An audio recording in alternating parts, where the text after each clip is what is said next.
you're visiting Seoul and nasa Olympic Row area kayo, must visit mo ang Chonho Park.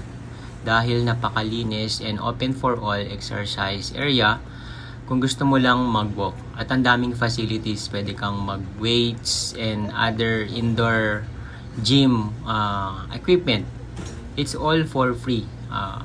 And also, meron mag-hula hoop, pwede kang mag-pull ups or just purely walking with your loved ones, alone or with your families. Ang linis ng area and karamihan dito ay mga families, seniors. And ang nagustuhan ng anak ko dito ang playground.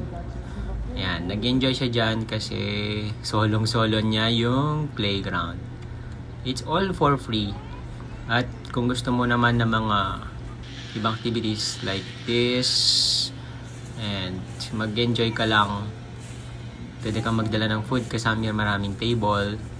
And what's good here is the park itself. Ang ganda ng mga flowers. Ayan, marerelax ka na, nakapag-exercise ka pa. Ayan. No entrance, just run if you like. And what's good here, nagulat kami kasi binigyan si Yoni ng 10,000 won ng isang senior. And just enjoy with your family.